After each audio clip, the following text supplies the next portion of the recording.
think it should have been a fine and maybe lose the finals, but why ruin the club's chance of redemption by taking the draft picks off them? It's It's going to lift this table if it wasn't stuck down.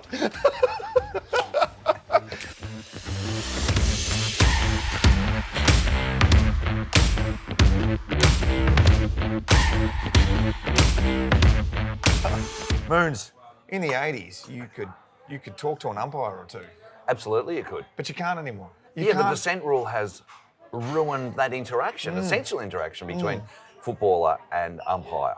But I think that the way around it is give umpires the licence to speak back, Robbo. Because You can't have it both ways, mate. You can, because listen, footballers, just because you play the game doesn't mean you're an expert at it. And they're not that intelligent. Present company included. And I think that if a guy's complaining about, copping someone too high, it's like, well, get a picture of an anatomy book out, you imbecile, the umpire should say, and find out where the neck is. And lie on! So you reckon I think that back and forth? Razor Ray was the last one really that spoke, and now they come in very timidly, and they're this kind of rarefied quantity that are told. The players are told you can't even speak at them, you can't even look at them aggressively. In the heat of the battle, of course, you're going to need a player to go, oh, come on, what's going on? Yeah. There's just adrenaline pumping, there's emotion, there's passion involved, and there should be give and take. Umpires just going, come on. I played the game. You didn't. So I know. Whatever you say doesn't really matter. See, footballers think that, but supporters, you can never know what it's like to be a supporter, to put all that emotion in and have no control over the game. And I'll tell you what illustrates that best, and that is at the end of a close game where the crowd's going ballistic, we're frothing, we've given it everything.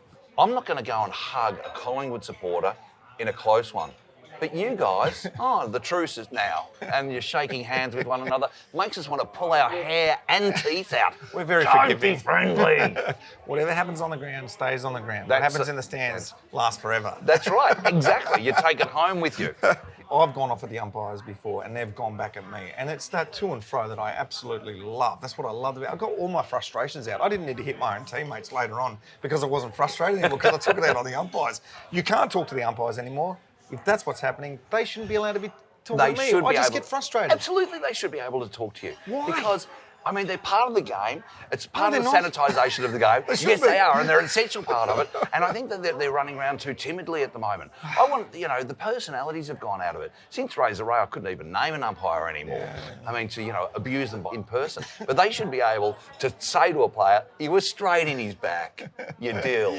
And then I'm not allowed to say anything back. Well, you are. I reckon that maybe you should be able to say something back. So but I think that the umpires should be able to have a go at the players. Okay, let's change this. I reckon they should be allowed to talk to the player if they throw in a funny comment like that at the end. Yeah, if you're going to try and hide the fact that you're going to put it out deliberately, try a little better than that. But, if you want to play poker and you want to bluff, we've got a game going Wednesday night. I'll clean you out, you fool. All right, play on. You've got me. I'm a changed man. Yeah. But what they've got to do, though, You're such a nice man. You're so agreeable. Before they are allowed to become an AFL umpire, they've got to go to the Lawrence Mooney School of Comedy to make it lighthearted and fun. Yeah. Don't just call the game. Make us laugh as well. Yeah. Oh, I love it. You've won this argument. Well Absolutely. Well, you're feeling good about the world because you're a Demon supporter. Yes. You got a premiership under your belt. Yeah, I'm an Essendon supporter. Oh, jeez. Here we go.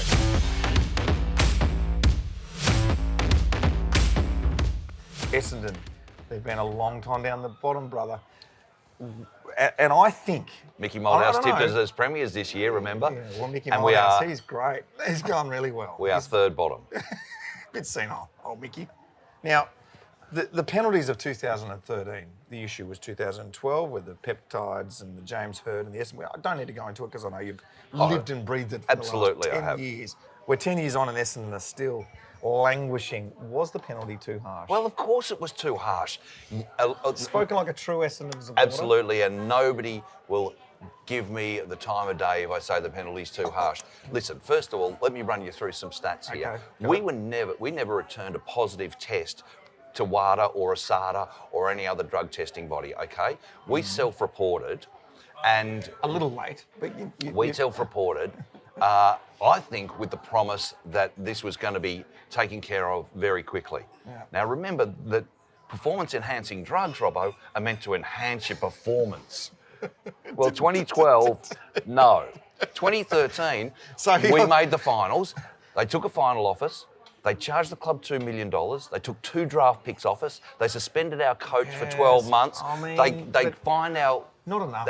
Our assistant coach, putting him under pressure, and I think contributing to his demise and troubles that he had in his life. Danny Corcoran, our football manager, was suspended. I mean, how heavy a penalty? I think it should have been a fine and maybe lose the finals, but why ruin the club's chance of redemption by taking the draft picks off them? It's He'd lift this table if it wasn't stuck down. Well, here's the thing. So your argument is they weren't winning and they weren't performing very well, so they mustn't have taken anything that was enhancing at all. I think you can strip a club of its accolades, like what happened to, a couple of other clubs. Happened to Melbourne Storm, the Canterbury Bulldogs. Why not make Essendon play barefoot for a year? Or without pants on, humiliate them. No pants. No, you've humiliated the AFL. You've taken it. You can't wear shorts. So we brought the game into disrepute. But what about when after that year, where we suffered all those indignities, then they suspended all those players for a year? I mean, it went on and on and on. I think it was badly managed by the AFL. Badly managed by the AFL. And I think they've ruined one of their top 4 clubs. I've got an idea that maybe the penalties that were imposed on Essendon have surely worn off by now. Surely, you cannot believe that 10 years later, those penalties are still affecting the players, their minds. When your club's third bottom, you need something to blame it on. And it can't be the coach, he's new. Yes. So it's the AFL and the penalties. It's the harsh penalties. I just can't give you this argument, I'm afraid. I'm going to take it. I'm going to take it because you bleed red and black. Do you know what? Why don't you strip this off me like you've stripped our club of its money and its chances and its opportunity of redemption?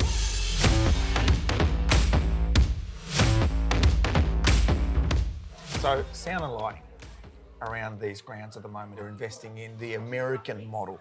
Right? Yes, Have you seen the goals? Have you seen the goals over in Perth when a goal's kicked and the lighting has changed? They're doing it now, the MCG. And also, they've been doing it for a long time on the big screen. Yep. When the Bombers kick a goal, great. It's not often, but the plane comes in, whoosh, goal.